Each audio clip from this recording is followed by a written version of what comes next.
Dartmoor, at nearly 400 square miles, is the largest area of open countryside in southern England. Whenever you visit the surrounding area that borders Devon into Cornwall, you are always aware of the looming mass of granite behind you. Granted National Park status in 1951, Dartmoor has over 160 tors and remains one of England's truly wild places. Its wildness was of course no less in 1901 when in June of that year, Conan Doyle and his friend Fletcher Robinson visited the area whilst researching locations for his new story involving a terrifying hound. Dartmoor is of course home to many myths, legends and history. But the Hound of the Baskervilles is certainly the most famous of Dartmoor's many supernatural tales. The 20th and 21st centuries have ensured that the legend of the Hound lives on, with more than 20 different film and TV interpretations of Sherlock Holmes' most famous case. In this film, we will follow in the footsteps of Conan Doyle, Sherlock Holmes, and all those who have portrayed him on screen as we seek to find the Hound of the Baskervilles.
My dear Holmes, my previous letters and telegrams have kept you pretty well up to date as to all that has occurred in this most God-forsaken corner of the world.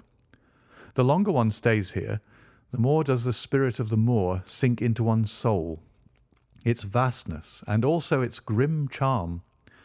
When you are once out upon its bosom, you have left all traces of modern England behind you.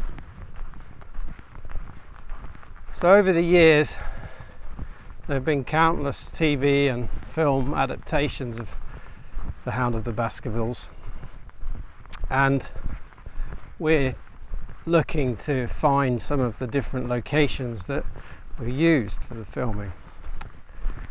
But it would appear that after having done my research, very few productions actually filmed on Dartmoor, which is where the book is primarily based,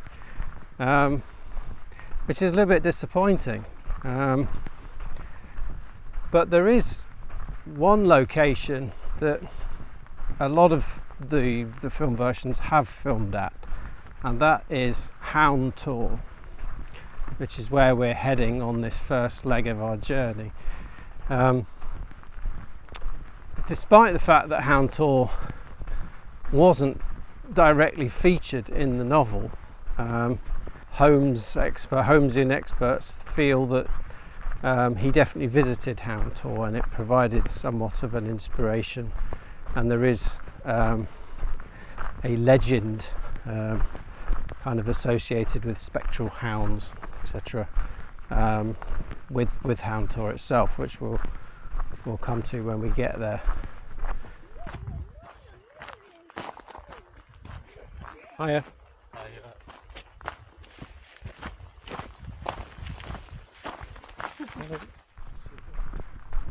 So that's where we're heading.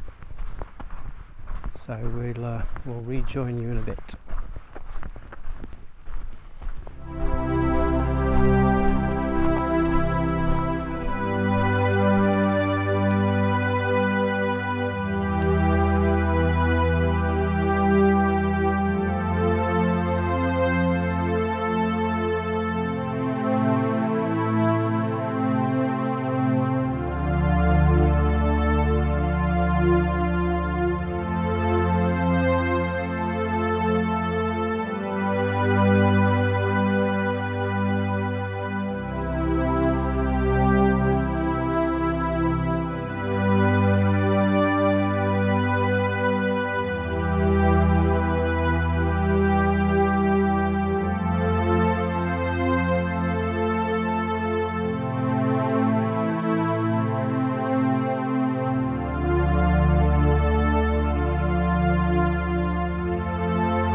So we're on the trail of Jay's grave now.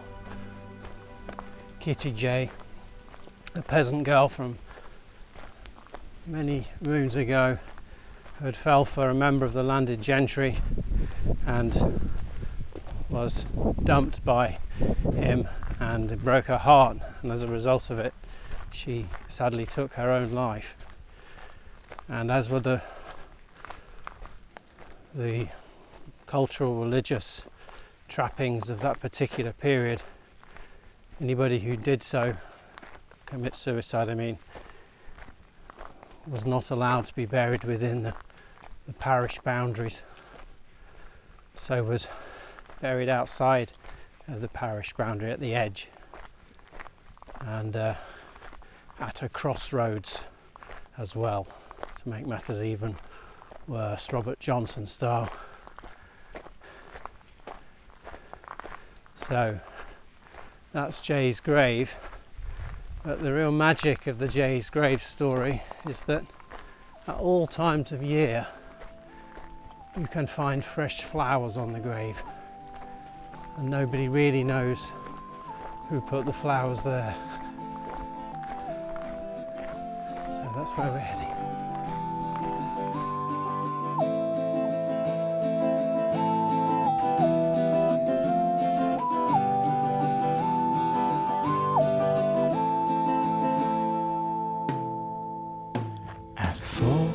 Lane, there lies the grave of poor Kitty Jay, a peasant girl who hanged herself since many a long day.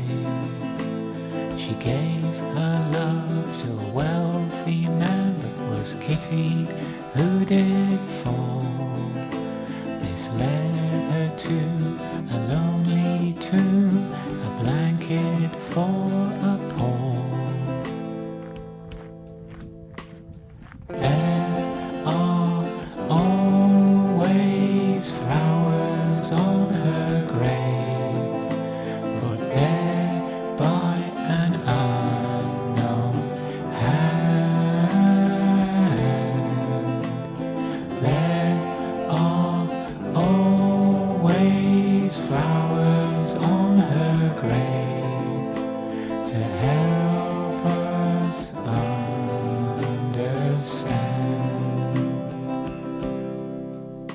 Like many a woman, Kitty Jay suffered at the hands of men. Her grave lies now as a monument, again and again and again.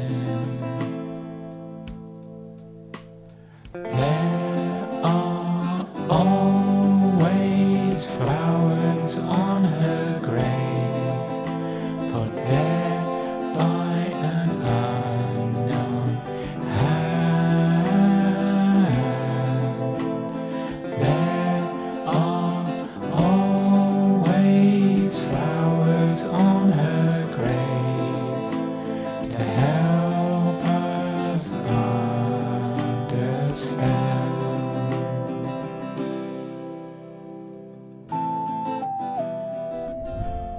So we're climbing the slopes of Hound Tor, finally.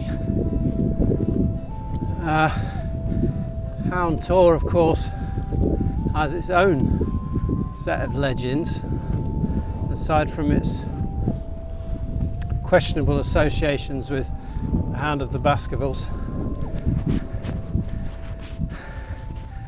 The story goes that there was a bowerman, an archer I expect, anyway, a bowerman hunting in the area, and managed to upset a local coven of witches, one of whom turned into a white hare and beckoned him to hunt her, and as he did, and led him into a mire, and he drowned in that mire, and that place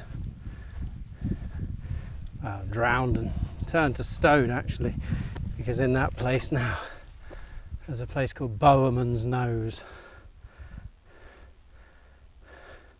Not here, but slightly across from here, and his pack of hounds that he was using to hunt with were turned into these rocks at Hound Tor,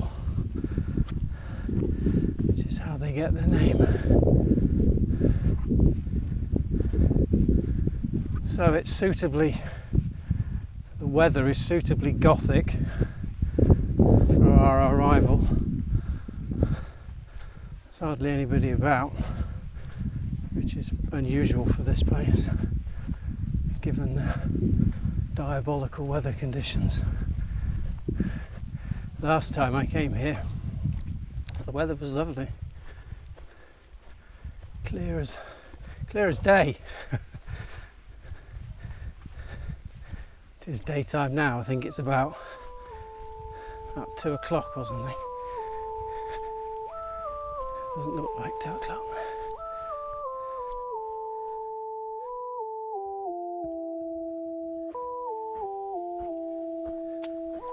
I think you've been here before. Have you been here before?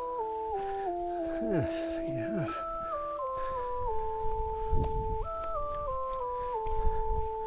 There's a striking pose of Benedict Cumberbatch standing on top of one of these rocks, I recall. Could be that one, or it could be this one here.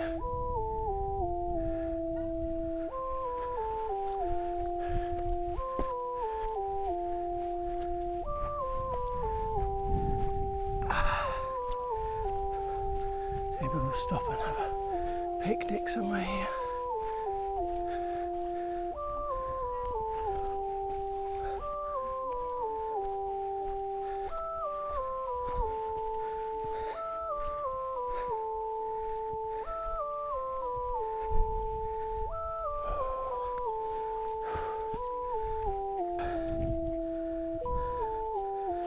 This looks good.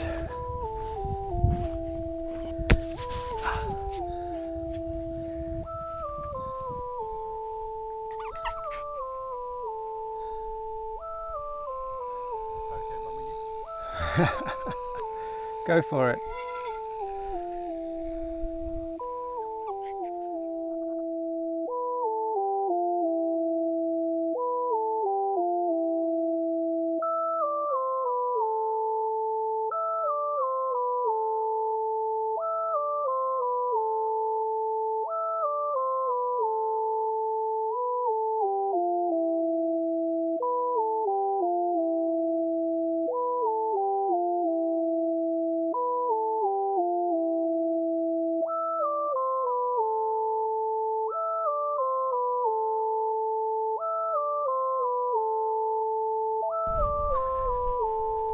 So whilst we were up on Hound Tor, the sun's come out and the mist has cleared, but nevertheless it's kind of understandable why they haven't filmed many versions of the Hound of the Baskervilles actually on the moor, given the changeable weather conditions, to put it mildly.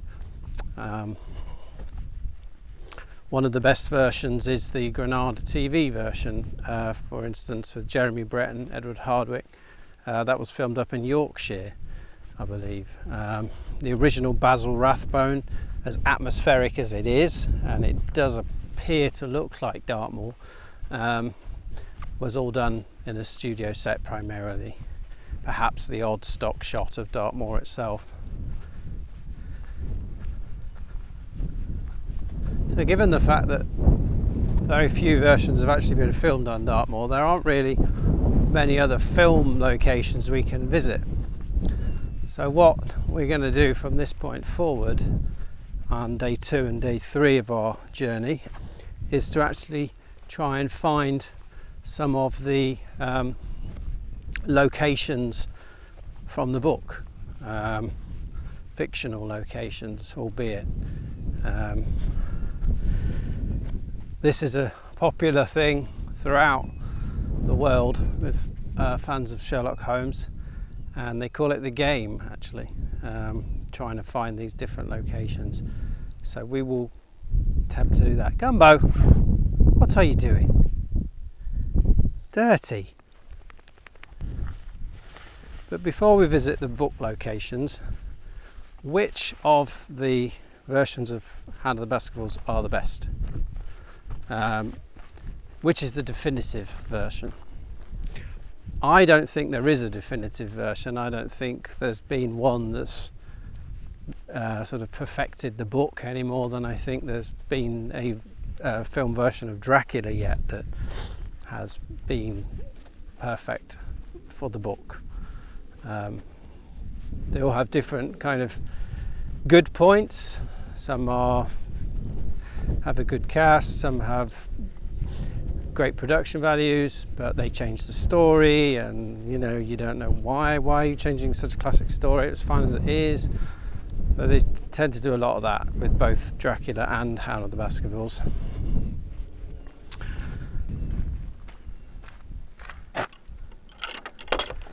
But the versions that I think have the most merit, I quite like the 1983 version. It is the best one in terms of real Dartmoor locations, so some credit there. I don't particularly like the Holmes and Watson portrayals in that version. I like the 2002 version, the one with Barnaby or John Nettles playing Dr. Mortimer. It's also interesting, although I don't like Richard Roxburgh, who plays Sherlock Holmes, very much. It does have Ian Hart, otherwise known as Professor Quirrell, playing Watson in it, and he's very good, because I think Watson should be a strong character, particularly in this story, as he's actually the main character for the majority of the book. So that version I like. There's obviously the original Basil Rathbone version, which is also very, very good, very atmospheric. And then I think the other one I like is the 1959 Hammer version with the brilliant Peter Cushing as Sherlock Holmes. The second time he's played Holmes, actually. Well, that was the first time I think he played him, later on, yeah. So he played him twice. And Christopher Lee as Sir Henry Baskerville. So that version is very good, although it's guilty of changing the story again, as so many of them are. So I don't think there's a definitive version, but those 4 I would recommend. There are numerous others. Many people like the Russian version, which I haven't seen, so I can't comment. Some kind of show jumping ground here. Got rugby and sorts of strange things.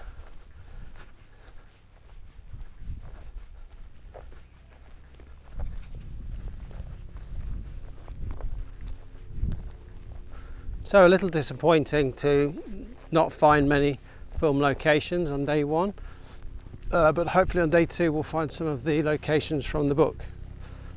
Fictional locations, because as we must keep reminding ourselves, the Hound of the Baskervilles is not real.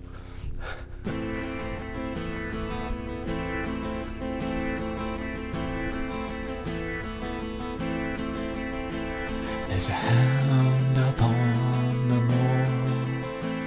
There's a hound upon the moor. Of that I'm sure. There's a hound upon the moor. There's a hound on my trail. There's a hound on my trail. Will he? So you'll notice that Gumbo's not with me today, sadly. She won't be with me for the duration of this walk, the remainder of it, because yeah, she's a bit put off by all the hounds talk and spectral hounds and howling and all the other creepy stuff. So she decided to give this one a miss. It is a shame. But ahead of us now, on the distance there, is NUN'S Cross Farm on the left, and that is Merry Pit House, as featured in the novel, or considered to be the inspiration for Merry Pit House, where the Stapletons lived. And then in front of us is Seward's Cross, or NUN'S Cross, which is a boundary marker of 2 adjoining pathways, the Abbot's Way, which we're on right now, and then the Monk's Path, one of which heads east to west, and the one we're on here heading north to south. So here it is, Seward's Cross,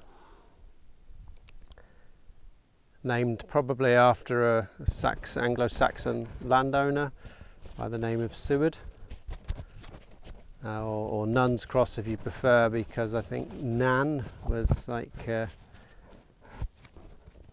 Celtic or possibly Old English for valley, I think.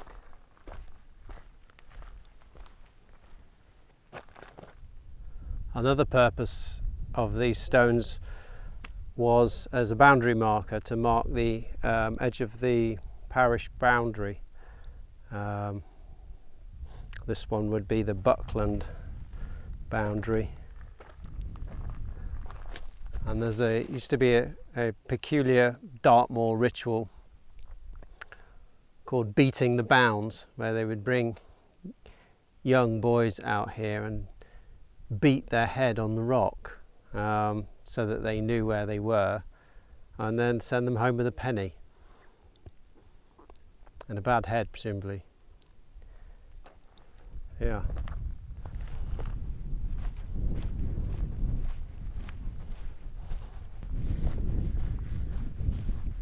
We're just approaching NUN'S Cross Farm, or Merry Pit House, as it was supposedly known in the novel.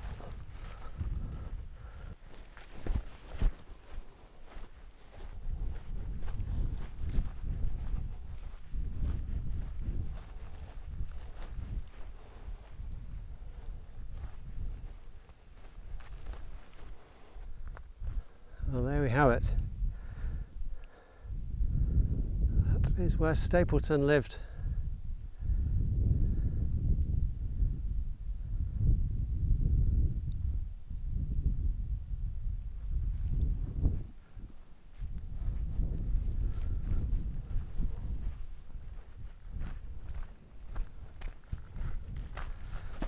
So having moved on from Merry Pit House, on our right hand side is Hound Tor Walk, that whole swathe of sort of vacant valley that you can see, and that was the inspiration for Grimspound. the terrible Grimpenmire, and I can tell you that I have walked across that before, and it was not a good experience. I wanted to do it just to sort of see what it was all about, and this high ground that we're walking on now by the Leat here on our left was where I eventually had to get to, because it was just impassable. It was like sometimes up to my waist. I struggled, had the dog with me.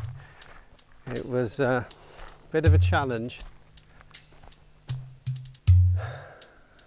Came all the way from Hound Tor Walk, way up in the hill there, down across.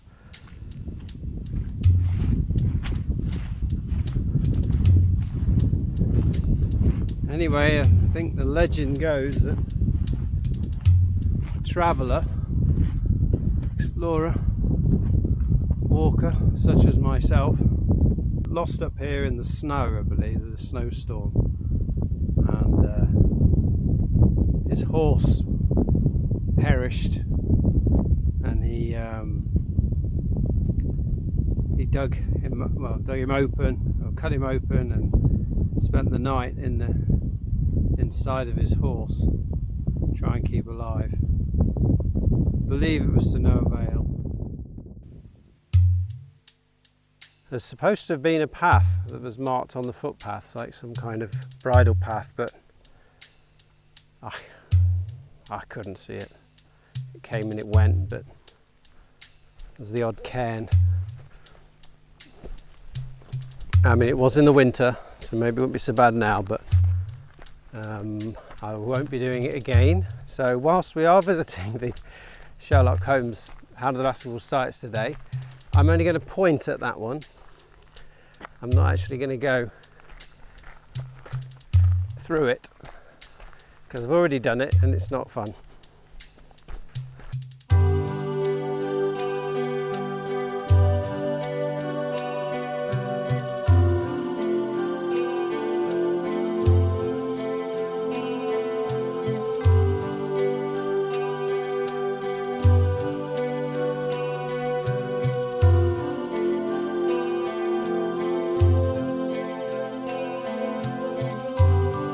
Further over on the right there is the White Works tin mine, which is where Stapleton was supposed to have housed the Hound.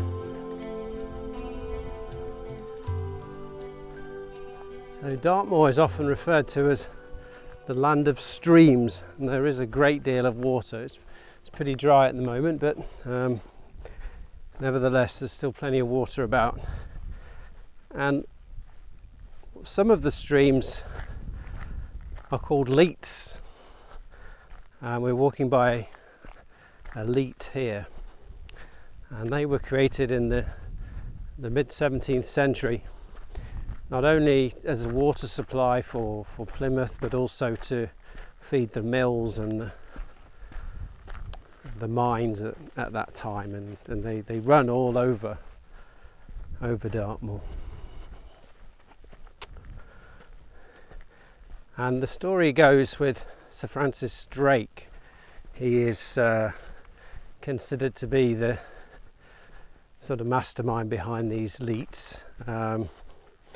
So Sir Francis Drake, he of Spanish Armada fame, famously playing bowls on the Plymouth Hoe, and he was whittling a piece of wood, as you do, in between ends or something, and when he heard of the nearby approaching Spanish Armada in 1588, he took these whittled bits of woods and threw them into the sea, and they immediately turned into fire ships that would eventually chase away the Spanish Armada, pushing them up north of Scotland until eventually Northern Ireland would play its part in finishing them off as they crashed against the coastline. So Drake is already a man of huge esteem in that regard. So it's said that the King of Spain, was it Philip II? I'm not sure, but the King of Spain was terrified of Drake, and he had heard and believed the stories of this leet, and how that apparently Drake had galloped across the moors on his horse, and the leet had formed behind him as he ran. So Sir Francis Drake, he's a bit of a legend round these parts, he is.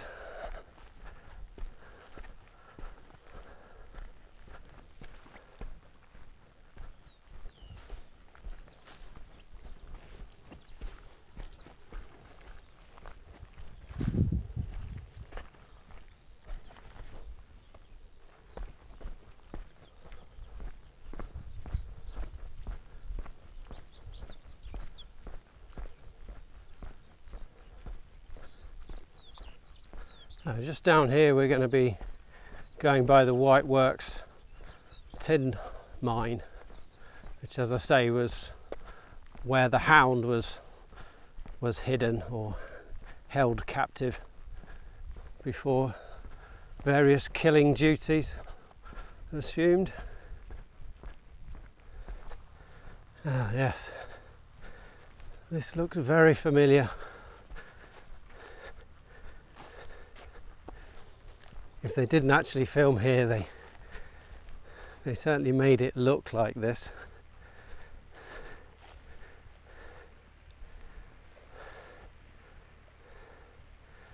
Here's the old mine, White Works mine.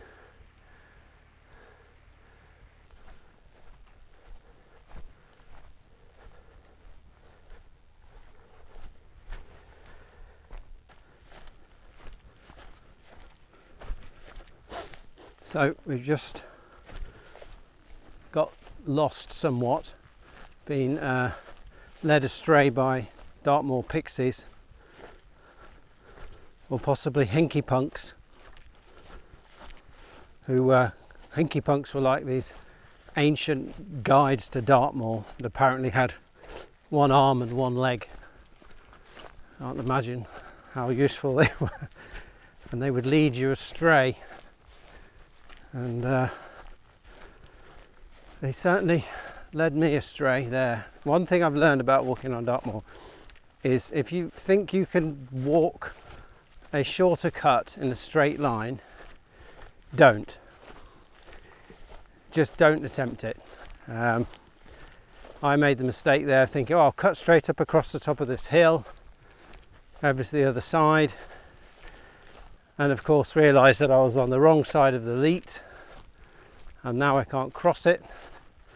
So I've come all the way over the hill down to the leet, can't get across, and now I'm pretty much almost having to walk back to where I was before,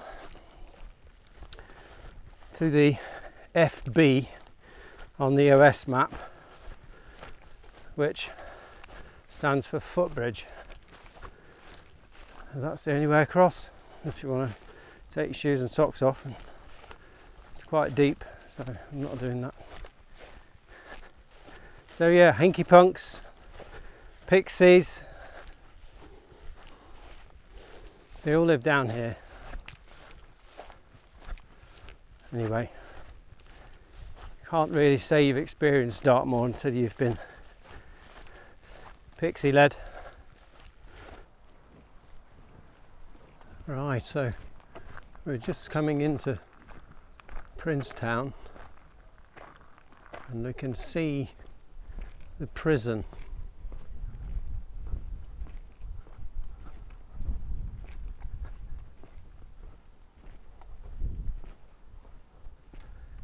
So that's the Princetown jail, where Selden was the escaped convict. Well, they escaped from there. So that was another bit of the inspiration behind the story. Don't know if you can kind of make it out very well in the mist there, but it looks pretty atmospheric.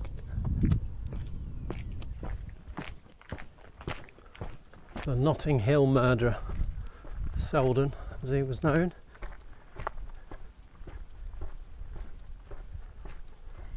A lot of flies about.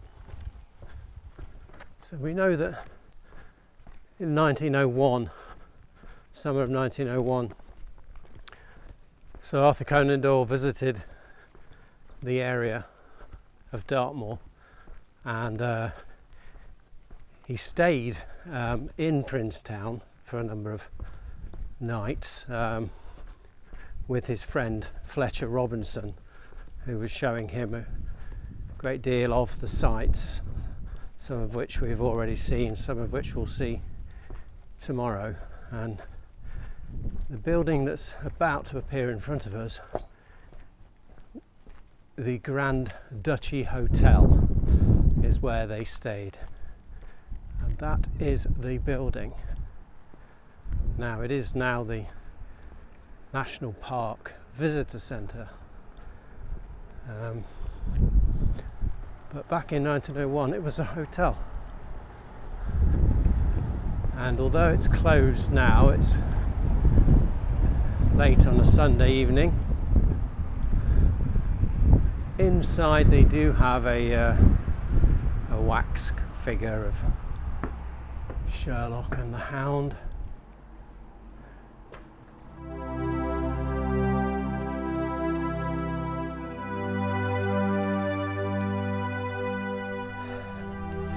So it's getting very murky now, running out of daylight. It's misty, it's windy, it's getting cold. And what we're approaching here as our last point for the day is South HESSARY Tor. Not a particularly high tor, but it's got a cobra that lives here, and we've come to see that cobra. It's one of 4 cobras that could have been found on Dartmoor, and I believe this might be the only one left. There may be one other which has been replaced. The cobra is not alive. It's part of the original perambulation of Dartmoor, set up by King Henry III in 1240 to mark the royal forest boundary. So each of these cobra markers marked a point of the boundary, a corner, and there's one still left on this tor. There it is. See why it's called a cobra? Inscribed on the back. That's the FB.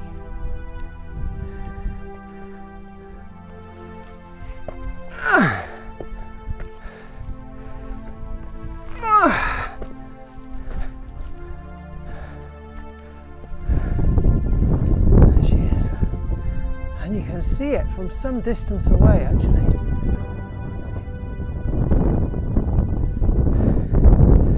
So there we are, an iron cobra. Wow, and you can see the mist now. Well, we need to find our way back because it's starting to roll in. You just find a way down off this rock.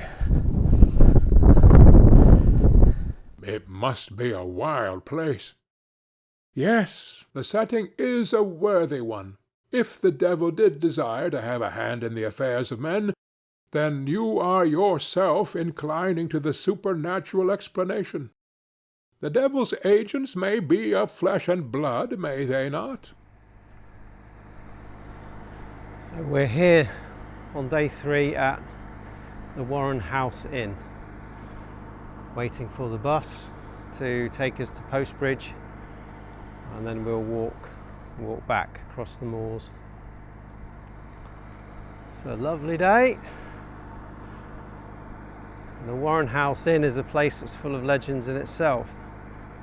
You may be able to hear the generator. So apparently it's powered by a generator. It also claims to have a fire that has never gone out, a fireplace that has never gone out in its entire history. Can't see a lot of smoke coming from the chimney, but that doesn't mean there aren't some faint ashes still alive.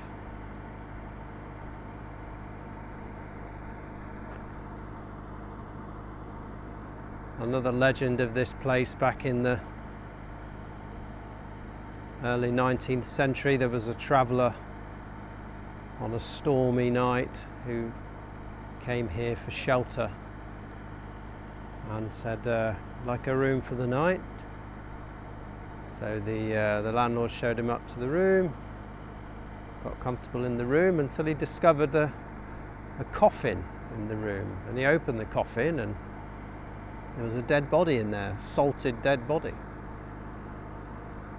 Anyway, he stays the night, didn't complain, not initially, slept in this room, came down for breakfast the next day and said, landlord, there's a dead body in my room, what's going on with that?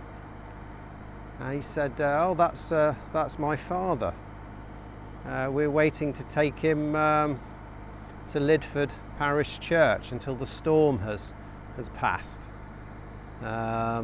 because all the dead had to be buried in Lidford, in the parish church.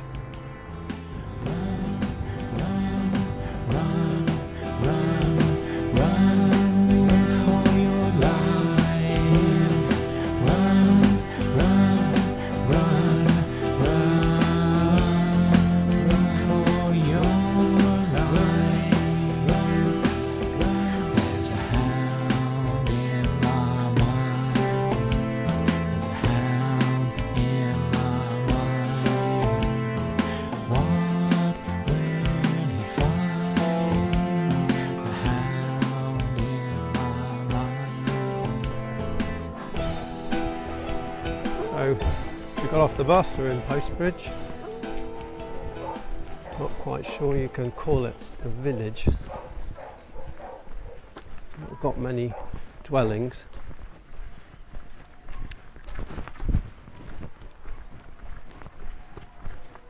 But nevertheless, it's said to be where Dr. Mortimer lived,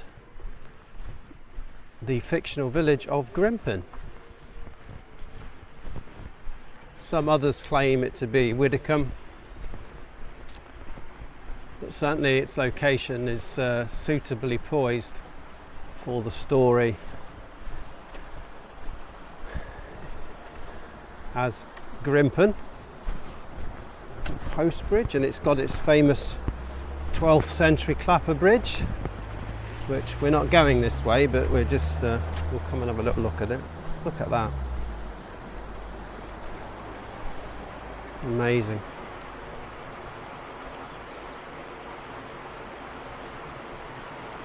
A lovely thing.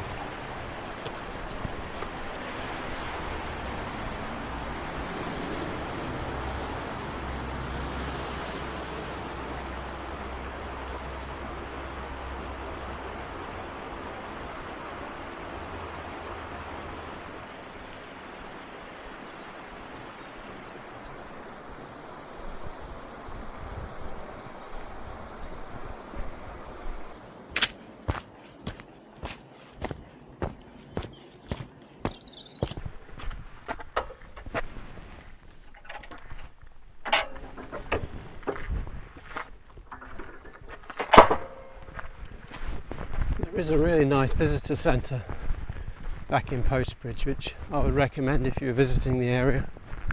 It's pretty much brand new and really interesting exhibits there that trace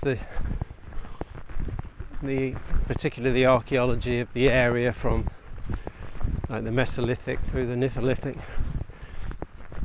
Bronze Age, Iron Age, right up to medieval, and then like recent kind of industrial history. They were taking the granite off the moor. History Hunters Trail, Cyclone Trapper Trail, powder mills. Powder mills, of course, that's where they made the gunpowder in the old days. BELLEVER, that's where we're heading.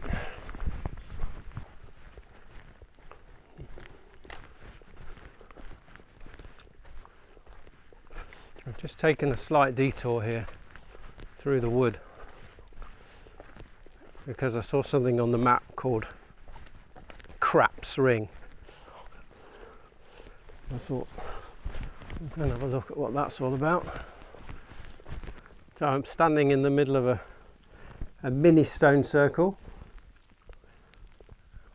and then right in front of me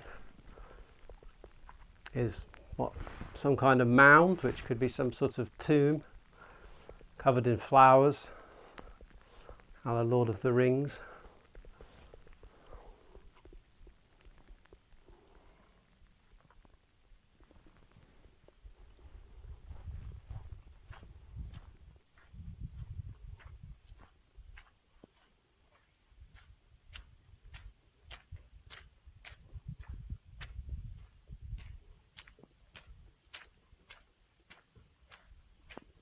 So, KRAPS Ring is not so crap. It does have quite a lot of different ancient monuments. So here we've got a stone row, small one, but no less insignificant. And then right in front of us,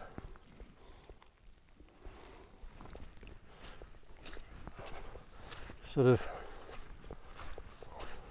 echoing from the mist, is BELLEVER. The sun was already sinking when I reached the summit of the hill, and the long slopes beneath me were all golden green on one side and grey shadow on the other. A haze lay low upon the farther skyline, out of which jutted the fantastic shapes of Bellever and Vixen Tor. Over the wide expanse there was no sound and no movement. One great grey bird, a gull or curlew, soared aloft in the blue heaven. He and I seemed to be the only living things between the huge arch of the sky and the desert beneath it. Another stone circle.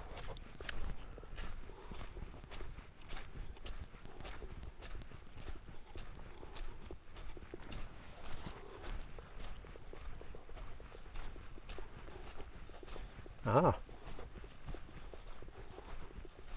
here's a stone circle with a kist vein in the middle of it. So this is definitely the site of a burial. So BELLEVER is featured in the story where Dr. Watson has been to visit, dine I think, with Mr. Frankland, who lived at Laughter Hall. Mr.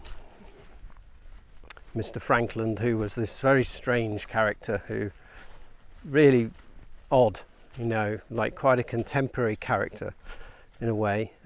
He was sort of, seemed to be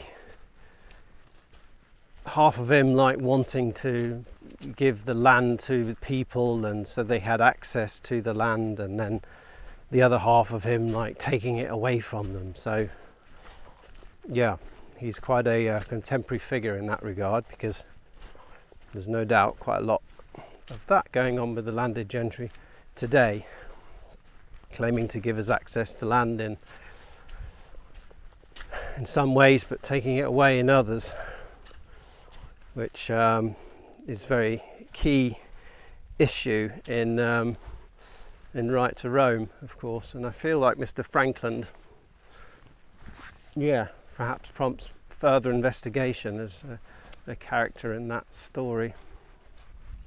"It is a great day for me, sir. One of the red-letter days of my life," he cried with many chuckles. "I've brought off a double event. I mean to teach them in these parts that law is law, and that there is a man here who does not fear to invoke it. I have established a right-of-way through the centre of old Middleton's Park. Slap across it, sir, within 100 yards of his own front door.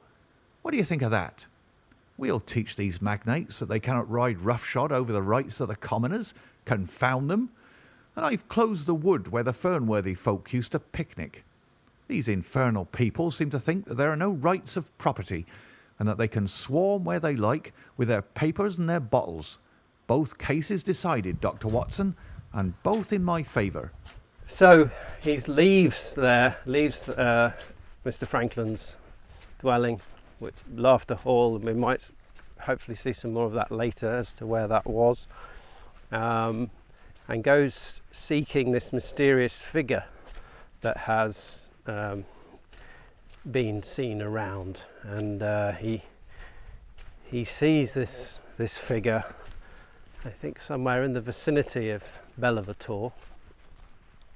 He also refers to Vixen Tor in the book, which is way over there. And on the subject of right to roam, Vixen Tor is one of the few tors that you're not allowed to go to. So the person who owns that particular bit of land has actually put up barbed wire all the way around it, and it's quite an unbelievable sight, and I urge you to stay well away, because it's one of the ugliest things that human beings could possibly do, is to cover a natural feature in barbed wire in the way that this woman has.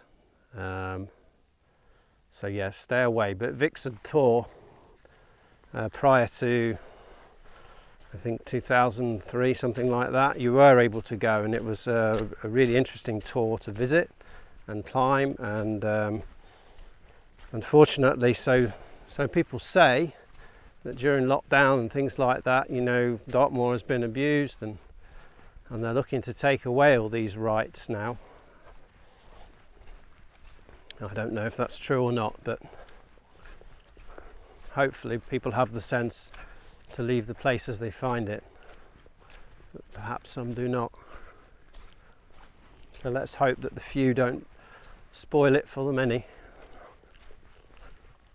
It's been a nice walk up through this beautiful purple pinky heather with meadow pipits popping about and a dog howling somewhere in the distance, which feels very appropriate. As we clamber up over these bits of granite.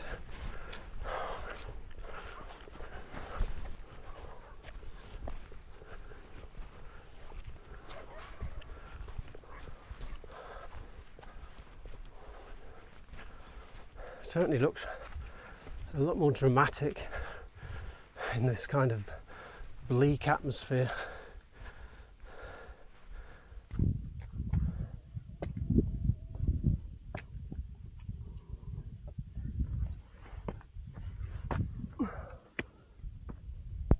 There we are.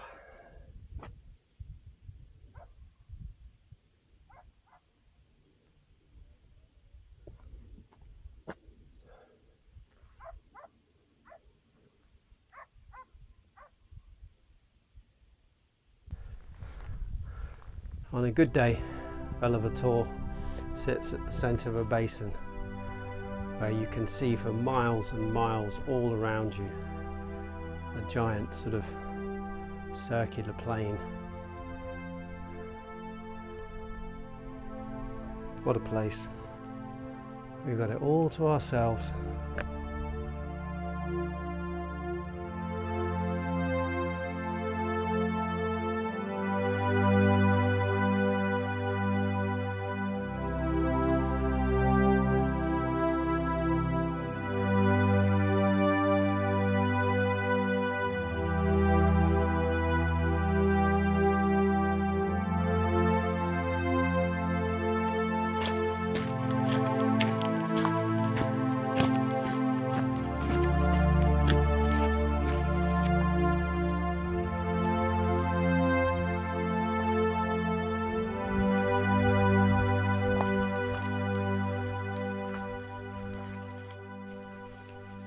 just having a eye-to-eye encounter with a muntjac.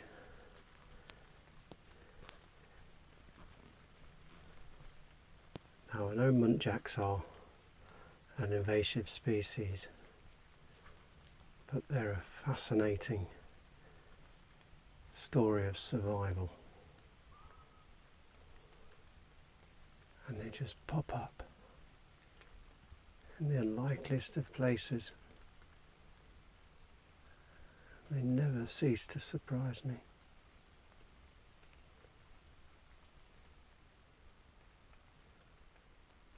Some people say that every person should have an animal,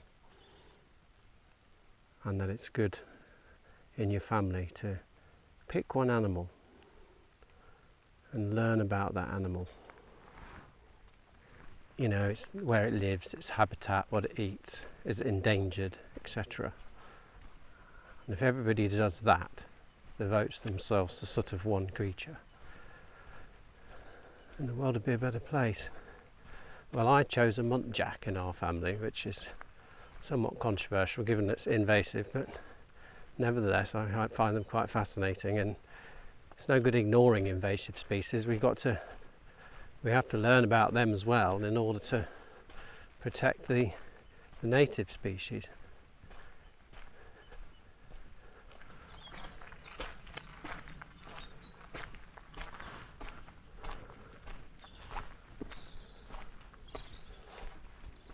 Hello.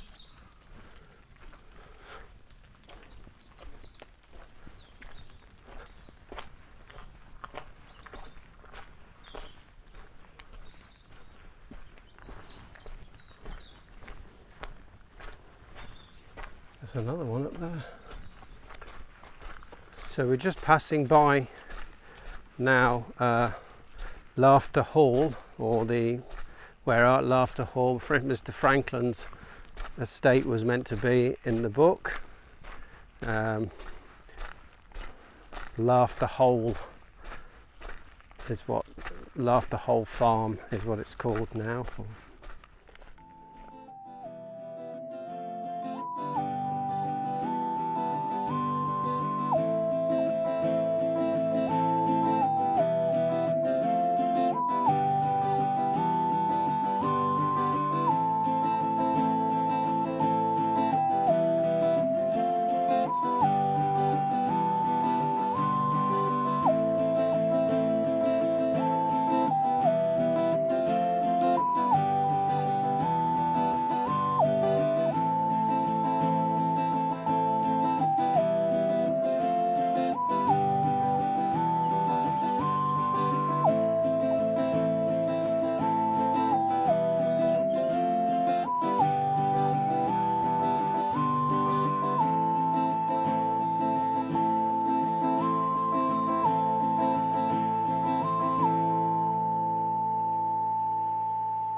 So apart from the Hound of the Baskervilles and all the archaeology, there's obviously all this folklore that's like attached to all the different areas of Dartmoor. There's not a square mile almost that's not got some sort of piece of folklore history behind why something is named the way it is. And behind me is a place called White Slade House, and it's not an 80s home of an 80s rock band. It's also known as Snaily House, and it is, well, not this house here on the left, over there further to the right or to the east of that, the edge of the woodland there. It's almost inaccessible now. I think you can get to it, but certainly not on a day like today when the grass is soaking wet. You'd need waders. Anyway, Snaily House. So the legend goes that there was 2 women living there. I don't know when it's meant to be, the 18th century perhaps, and they never ever left the house. They never went into any of the nearby villages to buy groceries or anything. And yet whenever anybody saw them out on the moors, they were always a picture of health. So nobody really understood how they were surviving. So a couple of local lads one day decided to sneak up and have a look through their windows, and what they saw was jars and jars of pickled snails and slugs that they were living on. Anyway, so it's called Snaily House, and it's marked on the OS map as Snaily House.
Having nearly been killed by one of those Elon Musk vehicles driving at the speed of light down this lane, I was going to tell you a little bit about Baskerville Hall. So Baskerville Hall, CATOR Court is the place on our right hand side, and according to Bernard Davis, who's a sort of expert in Baskerville folklore, he claimed that according to Watson's description in the book, the previous house, this is a new build that's in there now, but the previous house matched the description of Watson's description in the book, which is fairly convenient.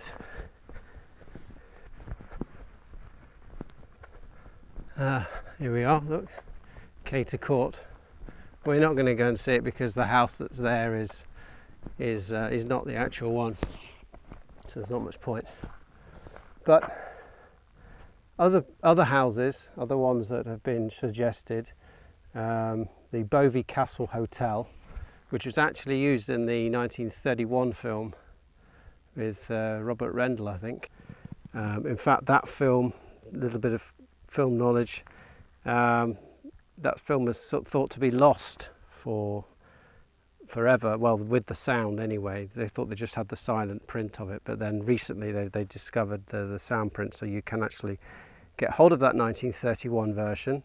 So that's not the 39 version with Basil Rathbone, but the earlier version, 1931. So that was Bovey Castle Hotel. The other one was the previous residence of Richard Cabell, who is said to be the inspiration for the evil Hugo Baskerville character. His house called Brook Manor House. So Richard Cabell, he's legendary again around these parts, and he's He's buried in a tomb at Buckfastleigh Parish Church, and he's said to still haunt the moors with his spectral hounds. And the local people were so frightened of Richard Cabell that when he died, they entombed him in this sort of huge crypt with iron bars on it, so that he had a huge weighted slab over his tomb, so that he couldn't escape. But like any good evil person or vampire, they find a way to lift the lid, and he's still said to haunt the moors with his pack of hounds today, Richard Cabell. So that's perhaps a place worth a visit.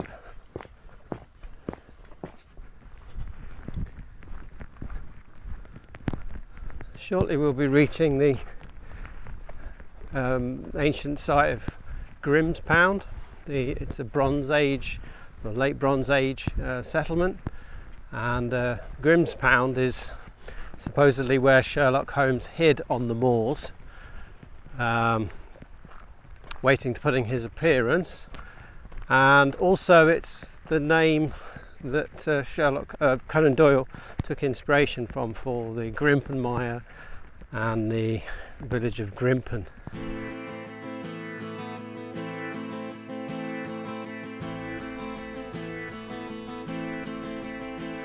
There's a hound upon the moor. There's a hound upon the moor. Of that I'm sure. There's a hound upon the moor. There's a hound on my trail. There's a hound on my trail. Will he prevail? The hound on my trail. Run, run, run, run, run for your life. Run. So we're on our way back to the Warren House Inn now, and we're just passing through this old tin mine area called Chaw Gully, where there's supposed to be these creatures called knockers that apparently, there was a cuckoo I think just flew by. These creatures called knockers that call you to your death. They call you down the mines, and if you know, they basically kill you and leave you down there. But if you're a Christian, they can't abide Christians, they kind of still kill you, but they leave you at the top, so not so bad, I guess. But this is the old mining area around here.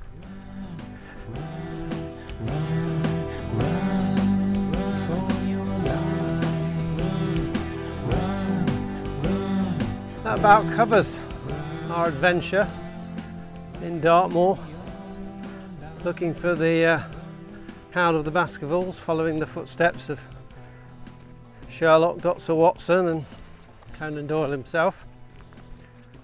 And it's been great. We've got lost in the mist. We've encountered pixies. We fell in a bog. So yeah, I wholeheartedly recommend a visit to Dartmoor. It is pretty wild, but really exciting, adventurous place. So much to see with all the archaeology and all the folklore associated with the area. And we'll have to forgive the filmmakers for not having filmed too many versions of the Hound of the Baskervilles actually here. Given the weather we've experienced, I think we can see why. So we'll forgive them that.